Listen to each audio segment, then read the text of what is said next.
جی بسم اللہ کیجیے. سر یہ کئی جگہ پہ آیا ہے کہ سب بحمد ربی کا قبل طلوع الشمس و قبل غروب اور وذکر اسم ربی کا بکرۃ و اصیلا. سر یہ صبح و شام کا ذکر ہے, اس میں کوئی حواس کی تبدیلی کی وجہ سے یا کوئی اور اس کے وجوہات ہیں؟ نہیں, حواس یعنی حواس کی دونوں سطحیں,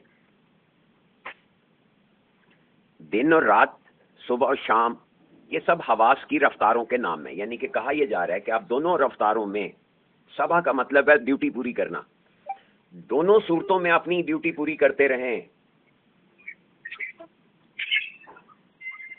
ٹھیک ہو گیا؟ یعنی حواس کی دونوں سطحوں پہ آپ نے کچھ فرائض ہیں ہمارے.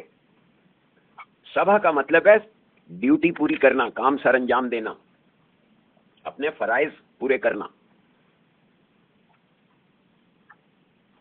اب ہم نے صبح کا مطلب کر دیا تسبیح کرنا, حمد کا مطلب کر دیا پریزمنٹ, حمد کا مطلب تعریف کرنا کر دیا, ڈیفائن کرنا. ڈیفینیشنیں دینا تھوڑا ہی ہے, ایک چیز ڈیفائن ہوتی ہے اسے بھی تعریف کہتے ہیں. جب کوئی چیز کہتے ہیں نا کہ فلاں سائنس میں کہتے ہیں نا اس کی نیوٹن کے پہلے قانون کی تعریف کریں یا بیان کریں, یہاں پہ ہم دیکھیں کیا کہ جو آپ نے سمجھا, جس سے آپ نے جانا, جس کا آپ نے عرفان حاصل کیا, عرف حاصل کیا, اس کو اب ہم نے تعریف کا ترجمہ کرتے کرتے کہا کیا, کسی کو سراہنا کر دیا. تعریف کا مطلب ہے یہاں پہ, حمد کا مطلب ہے کسی کو ایویلیویٹ کرنا, حمد کرنا. حمد کا مطلب ہے اپریشیٹ کرنا. اپریسیشن جو ہے یہ اصل میں کیا ہے, کسی چیز کو اپریز کرنا, یعنی اس کی قدر و قیمت کا تعین کر کے اس کے مطابق کام کرنا. تو آپ کو اپنی ڈیوٹی حالات اور واقعات اور معاملات کے ساتھ اس کو سمجھ کے سر انجام دینے کا نام ہے. واضح ہو گئی بات؟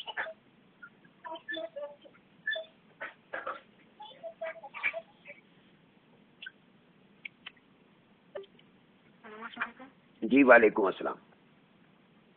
سر میرا کوشچن ہے, اس کے دو پارٹس ہیں. ارشاد. ایک تو یہ کہ لفظ سجدہ ہے, اس کے مفہوم کیا ہے؟ ٹھیک. اور دوسرا یہ سورہ دہر میں آیت نمبر 26 ہے, وَمِنَ اللَّيْلِ فَاسْجُدْ لَهُ وَسَبِّحْهُ لَيْلًا طَوِيلًا, یعنی اس میں وہی رات کو ذکر کیا گیا کہ سجدہ اور تسبیح کیا کریں. یہ تو ہم نے ترجمہ سمجھانا جی, سجدے کا لفظ سمجھ لیں تو کلیئر ہو جائے گا. اب جب یہ کہا جاتا ہے وَالشَّمْسُ وَالنَّجْمُ وَالشَّجَرُ وَالنَّجْمُ وَالشَّجَرُ يَسْجُدَانِ, یعنی کہ سورج ستارے اور درخت سجدہ کرتے ہیں. اب اس میں ذرا سجدے کے لفظ کو دیکھیں تو میں نے حضور مرشد کریم سے دریافت کیا کہ حضور یہ شجر کا سجدہ کرنا, چلیں فرض کریں کہ میں اسے تمثیلی طور پہ دیکھتا ہوں کہ درخت جو ہے وہ نیچے کو جھکا اور اس کی چوٹی جو ہے وہ زمین کو لگ گئی, حالانکہ ایسی صورت میں کیا ہوگا, اس کا تنا ٹوٹ جائے گا. تو میری سمجھ میں نہیں آ رہا کہ یہ اچھا نجم جو ہے وہ گول چیز ہے, ستارہ جو ہے وہ ایک راؤنڈ شیپ ہے, کرہ ہے. اب وہ کرہ سجدہ کیسے کر رہا ہے, اس کی کس حرکت کو ہم سجدہ کہیں گے؟ غور کریں ذرا اس سوال پہ. اب یہاں پہ کہ ستارے اور درخت, شجر اور نجم سجدہ کرتے ہیں کا کیا مطلب ہے؟ ہم نے تصویر بننے دی, ہم نے کوئی ذہن میں اس کی کوئی بات ابھرنے دی. اب جب میں نے مرشد کریم سے یہ سوال کیا تو انہوں نے بڑے کیجولی ایک لفظ کہا کہ بھئی اس سے مراد ہے سرنڈر کرنا, یعنی خود کو سبمٹ کرنا. اب آپ اس کو جہاں جہاں یہ لفظ آئے وہاں یہ سرنڈر کر کا. اب آدم کے لیے فرشتوں سے کہا اس کو سجدہ کرو, کیا مطلب ہوا؟ اگر فرشتے آدم کو سجدہ کر رہے ہیں تو آدم سپریم ہو گیا. اب یہاں پہ اللہ رب کریم کہہ رہا ہے کہ نہیں, آدم سپریم نہیں ہے, سپریمیسی تو اللہ کی ہے. اللہ رب کریم کو سرنڈر کرنا ہے ہم نے, اور آدم کو بھی اس لیے سرنڈر کروایا کیونکہ اس میں اللہ کی پھونکی ہوئی روح میں سے کچھ صلاحیتیں پھونکی گئی تھیں.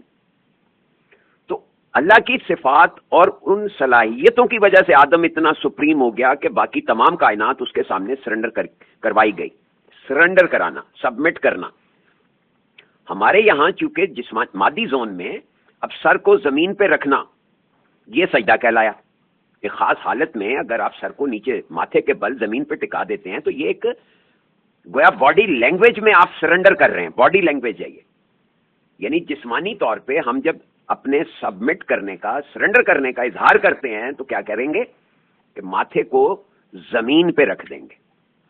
اب اس کیفیت کو اگر ہم سجدہ مانتے رہے تو مانوی طور پہ جو اس کا مفہوم ہے کہ سرنڈر کر دینا, سبمٹ کر دینا, جیسا کہا جائے گا میں ویسا کروں گا، اس کا اقرار کرنا، اس کو تسلیم کرنا اور پھر اس کا اظہار کرنا، یہ سب سجدے میں آ گیا. بات واضح ہو گئی؟ جی سر، رات میں اس کو کیوں کہا گیا ہے؟ مطلب ہے دن اور رات دونوں حواسوں میں نا. بات یہ ہے حواسوں کی بات ہے. لیل کا مطلب قرآن نے کہیں بھی رات تو لیا ہی نہیں ہے. قرآن تو حواس کی ایک خاص رفتار، یہ کیفیت کو بتا رہا ہے جس کو ہم نے خواب کے حواس کہا. تصوف میں صوفیاء کرام نے اس کو خواب کے حواس کہا. رات کا مطلب اندھیرا نہیں ہے. قرآن میں لیل کا مطلب حواس کی وہ رفتار ہے جو رات کے وقت طاری ہوتی ہے، یعنی کہ جب آپ سو جاتے ہیں تو جو حواس اس وقت طاری ہوتے ہیں اس رفتار کو لیل کہا گیا ہے. لیل کا مطلب ہے حواس کی، گویا یہ جو نہار ہے دن کے حواس ہیں، اس سے جب رفتار آپ کے حواس کی 70 گنا ہو جاتی ہے. حواس کی رفتار کا نام لیل ہے. بس اتنی سی بات ہے، بار بار ایک ہی بات دہرائے جا رہا ہوں. وعلیکم السلام. سر یہ جو پیج نمبر 21 پہ ہے عالم جو، یہ ذرا سمجھا دیں. پیج نمبر 21 کس کا؟ لوح قلم. عالم میں جو کہتے ہیں جہاں پہ یہ ہم مادی زون میں ہیں، یہ جو ہم اعمال سر انجام دے رہے ہیں یہ سب عالم میں جو ہے. باقی لوح قلم کے لیے آپ کو یا تو لوح قلم کے گروپ میں آنا چاہیے. یہ سوال تو وہاں زیادہ سوٹ کرے گا. ویسے میں نے مختصراً عرض کر دیا کہ جو ہمارے دیکھیں نا 3 زون ہیں، ثابتہ، عیان اور جویہ. اسی کو روح اعظم، روح انسانی اور روح حیوانی کہا گیا. تو روح حیوانی جس زون میں کام کر رہی ہے اس کو سارے کو عالم میں جو کہا گیا. یعنی اصل کہانی کیا ہے کہ علم ہے، فکر ہے اور عمل ہے. تو جس زون میں عمل ہو رہا ہے اس کو عالم میں جو کہا گیا. مزید میرا خیال ہے اتنا کافی ہے، بات سمجھ آ گئی آپ کو نا. عالم میں جو کا مطلب ہے وہ سارا زون جہاں پہ علم پہ فکر کر کے اس پہ عمل کیا جائے. اب آپ پڑھیں گے تو انشاءاللہ کلیئر ہو جائے گا. ویلکم. سر میں کوشچن کروں آپ کو؟ جی جی ارشاد. میں نے آپ سے پوچھنا ہے کہ مجھے لہروں کے بیس بتائیں. ہر چیز لہروں پہ قائم ہے، یہ کہاں سے بنتی ہے، کہاں سے آتی ہیں؟ یہ بڑی سمپل سی بات ہے. یہ 4 درجے سمجھ لیں پھر آپ کو ساری بات سمجھ آ جائے گی. ایک ہے ذات. ذات کیا ہے؟ یہ حرکات کا مجموعہ ہے اور آگے حرکتیں جنریٹ کرتی ہے یا جنم دیتی ہے یا پرفارم کرتی ہے. ذات کیا ہے؟ وہ ہستی جو لاشمار حرکات کا مجموعہ ہے. اس کے بعد ہے صفات، یعنی کہ ذات کی ان حرکتوں کی مختلف کوالٹیز ہوتی ہیں جن کو صفات کہا گیا. اب صفات کی تجلیات ہوتی ہیں، یعنی کہ صفات سے لہریں نکلتی ہیں یا اس کا عکس پڑتا ہے. ذات کی بھی تجلی ہوتی ہے، یعنی ذات براہ راست اپنا ریفلیکشن کریٹ کرتی ہے. اب یہ جو ذات کی تجلی ہے یا صفات کی تجلی ہے یہ اطلاع ہے. یہ کیا ہے؟ اطلاع. اب یہ اطلاع جو ہے یہ روشنی یعنی کہ لہروں کی صورت میں پھیلتی ہے. اطلاع کی بنیاد کیا ہوئی؟ تجلی. تجلی جو ہے یہ اطلاع ہے اور اطلاع لہروں کی صورت میں پھیلتی ہے. پہلا درجہ ہے نور، یعنی کہ اس کی رفتار اور اس کی فریکوینسی بہت تیز ہوتی ہے. اس کو خیال کہا گیا. خیال کی لہر، یہاں سے اطلاع لہر میں بدلتی جاتی ہے اور وہ خیال کہلاتی ہے. پھر وہ خیال جو ہے وہ آگے آپ کے ذہن کے اندر اپنی لہروں سے مزید ایک لہر جنریٹ کرتا ہے جس کا نام ہے تصور. اب یہ تصور بھی ایک لہر ہے، خیال بھی لہر ہے، لیکن نوعیت میں فرق ہے کہ خیال کی لہر میں ڈائمینشنز نہیں ہوتے، فیچرز نہیں ہوتے. جب خیال پہ آپ کا ذہن فوکس کرتا ہے، خیال کی لہر کو کیچ کر لیتا ہے تو ڈائمینشنز اور فیچرز بننا شروع ہو جاتے ہیں. اس کو ہم تصور کہتے ہیں. اب یہ تصورات جو ہیں، یہ تصورات جو ہیں جب آپ کا ذہن اس کی طرف متوجہ ہوتا ہے تو یہ تصور کہلاتا ہے. جب آپ کی حسیات اس کی طرف متوجہ ہو جاتی ہیں، بیسیکلی تو اطلاع ہے. اطلاع کو ذہن نے وصول کیا، خیال بنی، ذہن اس میں فوکس کیا، وہ تصور بنی. جب اس تصور کی طرف آپ کے حسیات متوجہ ہو گئے، احساسات بننا شروع ہو گئے، تو احساس کا نام یعنی وہ بھی لہریں. اب ان لہروں کے نتیجے میں یعنی سننا، دیکھنا، چکھنا، سونگھنا، چھونا، یہ سب لہروں کا کھیل ہے. اب عالم جو میں یا مادی زون میں کیا ہوتا ہے کہ یہ احساس جو ہے یہ ہمارے دماغ میں، یعنی اب ذہن سے بات نکل کے دماغ کے زون میں آئی تو الیکٹریکل امپلسز جنریٹ ہوئی. اب الیکٹریکل امپلسز بھی لہریں ہیں، لیکن یہ لہروں کی وہ قسم ہے جو آپ کے اندر ایک برقی ارتعاش پیدا کر رہی ہے. وہ برقی ارتعاش کے نتیجے میں آگے آپ کے غدود کام کرتے ہیں، اور غدودوں میں کیمیائی تعاملات ہوتے ہیں، کیمیکل ایکشنز ہوتے ہیں. اب ان کیمیکل ایکشن کے بعد آپ اور غلات میں سب لہریں ہیں، لیکن لہروں کی اور شدت میں فرق کی وجہ سے اس طرح سے ایک لہر ذات سے انیشیٹ ہوئی. اب وہ اللہ کی ذات سے ہوئی تو کائنات میں ہوئی، تو کائنات مظہر ہوئی.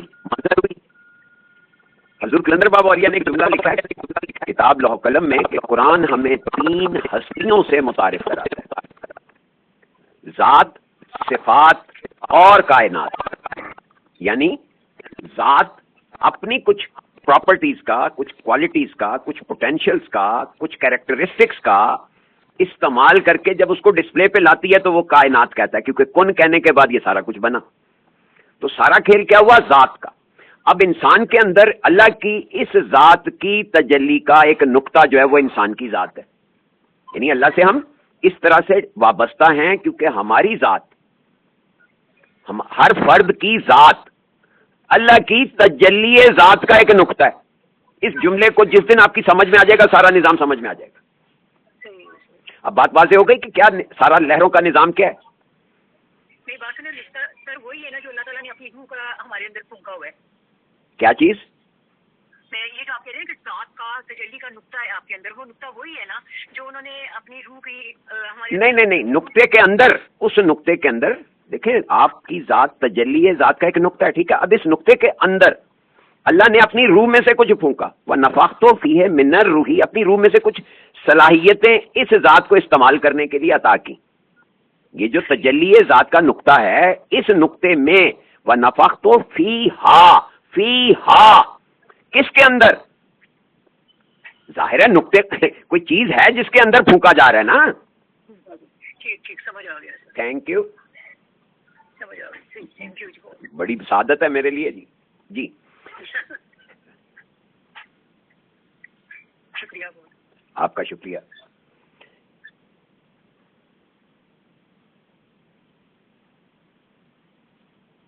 سر ایک اور سوال تھا. ارشاد. کہ وہ کعبہ کی ایک آیت ہے نا، لا یمسہ الا المطہرون، وہ ترجمے میں یہی ہے کہ مطلب جو اس کو نہیں چھوتے، جو پاک ہو تو پھر اس کو چھونا چاہیے، یعنی وضو کر کے چھونا چاہیے. ترجمے میں آتا ہے. سر ہم جب سوچتے ہیں تو ہمیں یہ لگتا ہے کہ اس کو وہی چھوتے ہیں جو پاک صاف ہونا چاہتے ہیں. جی نہیں. یہ صحیح ہے؟ جی نہیں. طاہر کا مطلب ہے، طاہر جو ہے نا لفظ، اس کا مفہوم آپ مادی زون میں طہارت تک نہ رکھیں پلیز. قرآن کو اب جسمانی طور پہ تو کوئی بھی اٹھا سکتا ہے. آپ پرنٹنگ پریس میں جا کے دیکھیں وہاں پہ کون لوگ کام کر رہے ہیں. ذرا غور کرنے کی بات ہے نا. اصل بات یہ ہے کہ اس کی معنویت تک صرف وہی ذہن پہنچ سکتا ہے جو ملاوٹ نہ کرتا ہو. طہار کہتے ہیں پاکیزگی کو، پاکیزہ کا مطلب ہے ملاوٹ نہ کرنا، کسی چیز کو آلودہ نہ کرنا. اب یہ مفہوم کیسا لگا آپ کو؟ یعنی کہ قرآن کے اصل مفہوم تک صرف وہی ذہن پہنچ سکتا ہے جو اپنی ملاوٹیں نہ کرے، یعنی اللہ کی بات کو خالصتاً اللہ کی بات سمجھ کے سمجھے.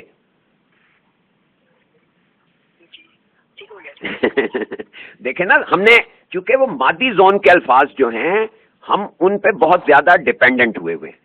اب ہمارے ہاں جو طہارت کا مطلب ہے آپ کو پتہ ہی ہے، وہ مادی زون میں. لیکن جب ہم مانوی زون میں بات کریں گے تو طہارت کا مطلب پاکیزگی لیں گے، صفائی لیں گے. یعنی صفائی اور پاکیزگی کا کیا مطلب ہے؟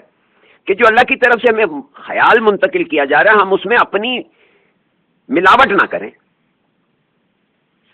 اور اللہ کیا کہہ رہا ہے کہ بھئی اس کو وہی پہنچ سکتے ہیں یا چھو سکتے ہیں. یعنی کہ حواس کے درجے چھونے کا کیا مطلب ہے؟ لمس کا مطلب کیا ہے؟ کسی کو حواس کے سب سے نچلی سطح پہ محسوس کرنا. حواس کی سطح ہے نا، یہ نگاہ سے شروع ہوتی ہے بات، وہ سماعت بنتی ہے، وہ شامہ بنتی ہے، وہ ذائقہ بنتی ہے، پھر آپ لمس بنتی ہے. ٹھیک ہے، یہ لوح قلم میں وضاحت سے بتایا کہ کس طرح وہاں پہ لفظ کیا ہے؟ فکر سیڑھی بہ سیڑھی نیچے اترتی ہے. کس کو لے کر؟ علم کو لے کر. علم کو لے کر وہ سیڑھی بہ سیڑھی نیچے اترتی جاتی ہے اور اس کا علم جو ہے وہ اس کو شکلیں بدلتا رہتا ہے. تو لمس جو ہے یہ حواس کی سب سے آخری سطح ہے. یعنی چھونے سے مراد یہ نہیں ہے کہ صرف آپ نے ٹچ کر دیا. اب یہاں پہ گویا آپ کا ذہن مراد ہے کہ ذہن اگر اتنا پاکیزہ ہو کہ وہ اپنی ملاوٹیں نہ کرے, اپنے بنے ہوئے سانچے کو نہ استعمال میں لائے.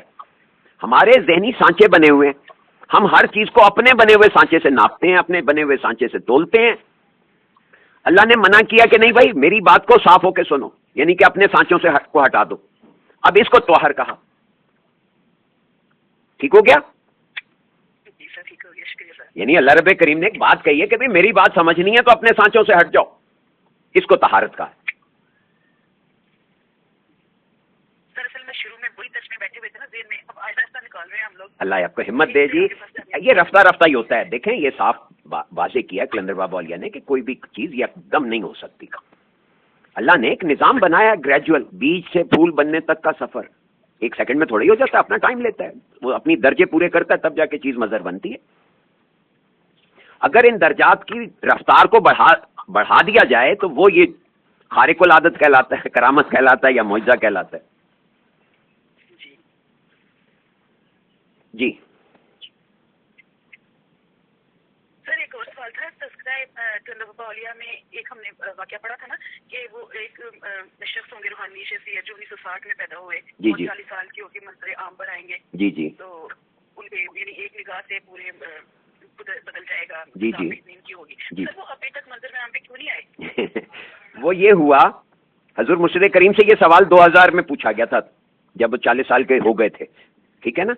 تو حضور مرشد کریم نے یہ بات بتائی کہ بھی اللہ رب کریم کا اس بارے میں پروگرام بدل گیا تھا بعد میں, یا یوں کہیے کہ وہ بندہ جو تھا وہ اپنی تربیت کے لیے آمادہ نہیں ہوا. دیکھیں نا آپ کو اختیار دیا گیا. اب اللہ رب کریم کے ایک پروگرام تھا. ٹھیک ہو گیا. اس بندے کو جب پتا چلا کہ جی یہ پیشین گوئی میرے بارے میں ہے تو اب اسے کیا کرنا چاہیے تھا؟ سرنڈر کرنا چاہیے تھا. سبمٹ کر کے وہ تربیت کرواتا اور اللہ کے اس پروگرام پہ عمل کرتا جس کی پیشین گوئی کلندر بابا اولیاء نے کر دی تھی. پیشین گوئی کا کیا مطلب ہے کہ بھئی یہ کام میں ہوتے دیکھ رہا ہوں. ٹھیک ہے. اب انہوں نے وہ کام ہوتے دیکھا, لیکن جب اس بندے کو اطلاع ملی اس نے ایکسپٹ کرنے سے انکار کر دیا. حضور مرشد کریم کا جملہ تھا اس کو شیطان نے اچک لیا. غور کریں, جب آدم کو نہیں چھوڑا تو اس کی اولاد نے, جو بھی بندہ اللہ کی طرف بڑھے گا اس کو وہ چھوڑے گا. تو یہ ہوا اس بندے کے ساتھ. اس لیے یہ پیشین گوئی اپنی جگہ درست تھی, لیکن حالات اور واقعات نے یہ ثابت کیا کہ بھئی اللہ کے قوانین ہیں اور وہ اپنی رفتار سے چل رہے ہیں یا اپنی طرح وہ امپلیمنٹ ہو رہے ہیں. وہ قطعاً یہ نہیں دیکھتے کہ بھئی کسی بڑے بندے نے یہ کہہ دیا تو وہ ہونا ضروری ہے. جو اللہ نے کیا وہ ہونا ضروری ہے. اللہ نے قانون بنا دیا. اگر آپ نے اپنے آپ کی اصلاح کر لی تو آپ اللہ تک پہنچ جائیں گے, یہ قانون ہے. اب مقصود صاحب آپ کی آج کی بات سن کے کہیں کہ جی آپ اللہ تک پہنچیں گے یا آپ اللہ والے بنیں گے, اور کل کو آپ منع کر دیں کہ نہیں میں نہیں مانتا بھائی, میں تو اپنی ہی کروں گا, تو اللہ کا قانون کیا کہتا ہے؟ اللہ کا قانون یہی کہے گا کہ ٹھیک ہے مرضی ہے تمہاری بھائی. جب اللہ نے آپ کو اجازت دی ہے اختیار کرنے کی, نیت کی, اللہ نے انسان پہ کیا بلیسنگ کی ہے, یہ کس آزمائش میں ڈالا ہے یہ بلیسنگ ہے یا آزمائش ہے؟ آپ کو چوائس دی ہے کہ آپ رائٹ جائیں یا لیفٹ جائیں یا سیدھا جائیں. 3 آپشن ہے ہر قدم پہ, ہر لمحے آپ کے پاس یہ 3 آپشن موجود ہیں. آپ دائیں مڑ جائیں یا بائیں مڑ جائیں یا سیدھا جائیں. اب بائیں جائیں گے اصحاب الشمال کہلائیں گے اور جہنم میں اینڈ ہوگا. اب دائیں جائیں گے اصحاب الیمین کہلائیں گے اور نتیجے میں آپ جنت میں پہنچ جائیں گے. لیکن اگر آپ سیدھا چلیں گے تو سابقون کہلائیں گے اور اللہ تک پہنچیں گے. یہ میں نہیں کہہ رہا, یہ سورہ واقعہ کہہ رہی ہے. سورہ واقعہ میں ان تینوں کا بیان واضح اور بالکل واشگاف ہے, اور ساتھ میں صاف بتا دیا کہ یہ سب تمہاری چوائس ہے. اللہ نے تینوں آپشن اویلیبل کر دی.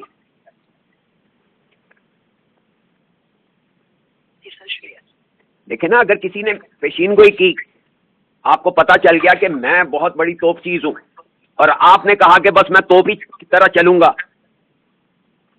بھائی نہیں, اس کی ڈائریکشن بھی تو ٹھیک ہونی چاہیے. توپ کا نشانہ غلط ہو گیا تباہی مچ جائے گی.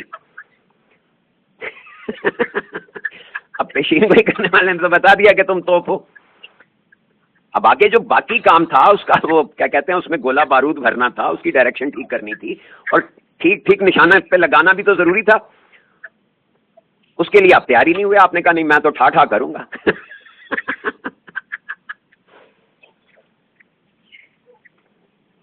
ٹھیک ہو گیا جی؟ اللہ آپ کو خوش رکھے.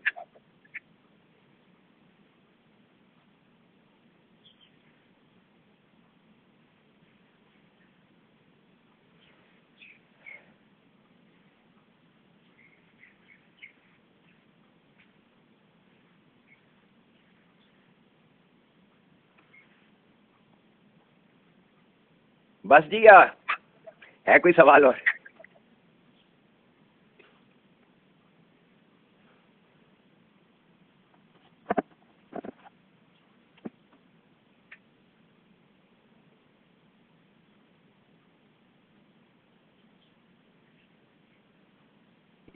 جی جناب.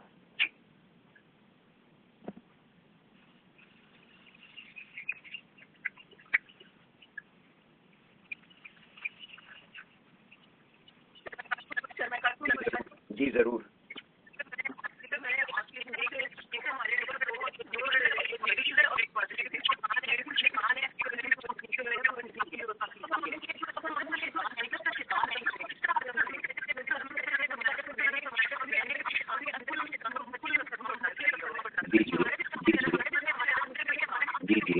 ابھی آپ نے دو لفظ بولے نیگیٹو اور پازیٹو دونوں ضروری ہیں. اب ان سے دونوں سے اگر آپ پازیٹو کو بڑھائیں گے تو لامحالہ نیگیٹیوٹی بھی بڑھے گی. یہ جو ہماری اپروچ ہے کہ جی ہم پازیٹو ہو جائیں گے تو نیگیٹیوٹی ختم ہو جائے گی، غلط ہے. جتنا آپ پازیٹو ہوں گے اتنا آپ کو نیگیٹیوٹی کا سامنا ہوگا. ہاں یا نہیں؟ قانوناً بھائی اگر آپ کو 220 وولٹ کرنٹ مل رہا ہے تو دیکھیں نا دونوں تاریں ہیں، دو تاریں ہیں. یہ ہو ہی نہیں سکتا کہ نیگیٹو کی تار بیچ میں سے کاٹ دی جائے تو آپ کو کرنٹ سپلائی ہو جائے گا. نہیں ہوگا نا. اب اس کا حل یہ بڑا سمپل ہے. حل کیا کہ آپ نیوٹرل ہو جائیں. کرنٹ پازیٹو نیگیٹو دونوں کو فلو ہونے دیں اور وہ خود ہی ایک دوسرے کو نیوٹرلائز کریں گے. کیا کریں گے؟ نیوٹرلائز کریں گے. اب اس کا سب سے آسان حل بتا رہا ہوں. قرآن حکیم کے ڈوز اینڈ ڈونٹس اگر آپ کی نظر میں رہیں اور آپ ڈونٹ سے بچتے رہیں، کیونکہ اللہ رب کریم آپ کا مینوفیکچرر ہے، فیشنر ہے، ڈیزائنر ہے، میکر ہے. ہاں یا نہیں؟ اس نے آپ کے اندر یہ صلاحیت رکھی ہے. ساتھ میں آپ کو ایک پورا مینول دیا ڈوز اینڈ ڈونٹس کا، اور وہ قرآن میں ذرا سی ایک دن مطلب ہے مہینہ ڈیڑھ مہینہ لگا کے ایک لسٹ بنائیں. آپ سمجھتے ہیں محض ایک جملہ سن لینے سے آپ پرج ہو گئے. نہیں. جملہ سننے سے آپ کا ذہن ڈائریکشن میں تو چلا گیا. اب اس ڈائریکشن میں عمل کس نے کرنا ہے؟ اگر آپ نے ایک جملہ سماعت فرما لیا، میں نے آپ کو ایک مختصر بہت ہی شارٹ کورس بتا دیا کہ ڈوز اینڈ ڈونٹس کی لسٹ بنائیں اور 6 مہینے ڈیلی اس کو کراس چیک کریں ہر روز رات کو سونے سے پہلے کہ میں کوئی ڈونٹ ایسا تو نہیں جو مجھ سے سرزد ہو رہا ہے، کوئی ڈو ایسا تو نہیں جو رہ گیا. 6 مہینے کی یہ مشق کرنے سے ڈوز اینڈ ڈونٹس آپ کے ذہن میں راسخ ہو جائیں گے، پختہ ہو جائیں گے. آپ کی زندگی قرآن کے مطابق ہو جائے گی، یا بالفاظ دیگر قرآن آپ کی زندگی پہ طاری اور جاری ہو جائے گا. کتنا آسان حل ہے، لیکن یہ کرنا کتنا دشوار ہے. دیکھیں نا یہ کتنا سمپلیفائڈ، کتنا مطلب عقلی طور پہ عقل تسلیم کرتی ہے اس بات کو. بڑی سمپل سی بات ہے نا. ہم نے اللہ کے مطابق زندگی گزارنی ہے، اللہ کے ڈوز اینڈ ڈونٹس پہ عمل کریں گے تو اللہ کے مطابق ہو جائے گی. عقل مان رہی ہے. لیکن اس کی راہ میں روڑے کون اٹکا رہا ہے؟ شیطان، جو آپ کو اللہ کی طرف نہیں جانے دینا چاہتا. لہذا آپ اس کا اثر قبول کرتے ہیں. اگر آپ اس کو بے رحمی سے کچل دیں اور اپنے کام سے لگ جائیں. ہمیں دنیا کے کاموں سے فرصت نہیں ہے. اللہ نے منع کیا سرل حیات الدنیا، تم نے دنیا کی زندگی کا اثر لیا بس آپ بھگتو. نہیں، ہمیں ٹائم نکالنا ہے اللہ کے لیے. کم از کم 1 گھنٹہ تو نکالیں. یہ ڈوز اینڈ ڈونٹس مرتب کریں اور اس کو کراس چیک کریں. میں نے کیا کہا، 7 ماہ کا یہ کورس کرنے سے ساری زندگی سنور گئی. آپ یہاں 5-5 سال لگا کے MBBS کرنا گوارا کرتے ہیں، 15-15 گھنٹے پڑھنا گوارا کرتے ہیں. اللہ کے لیے زندگی گزارنے کے لیے آپ کے پاس 1 گھنٹہ نہیں ہے.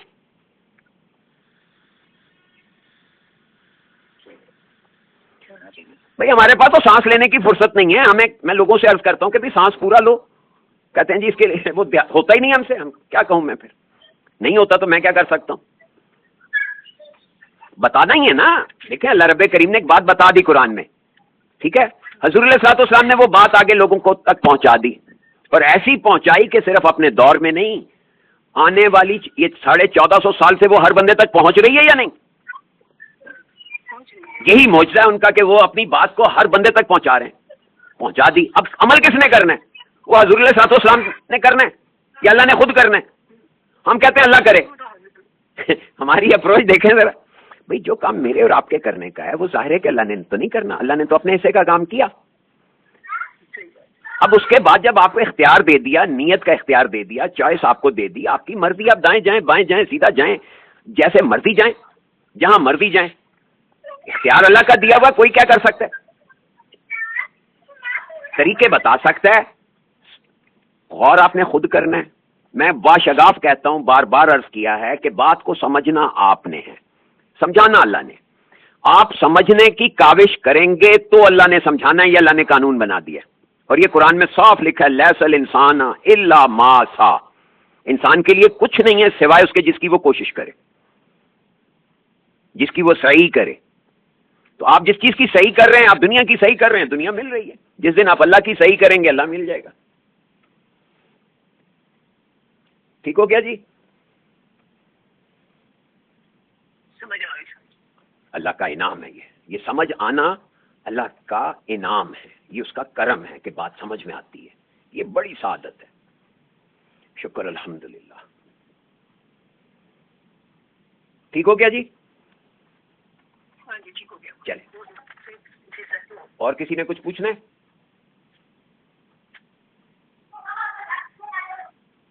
چلیں، رہتی ہے بات. آپ کو سال نو کی ایک دفعہ پھر مبارک. اللہ آپ کو خوش رکھے. آپ سب اپنے ان جو باتیں آپ نے سماعت فرمائی ان پہ جی بہت نوازے. بہت شکریہ، بہت شکریہ. اللہ خوش رکھے. اللہ حافظ.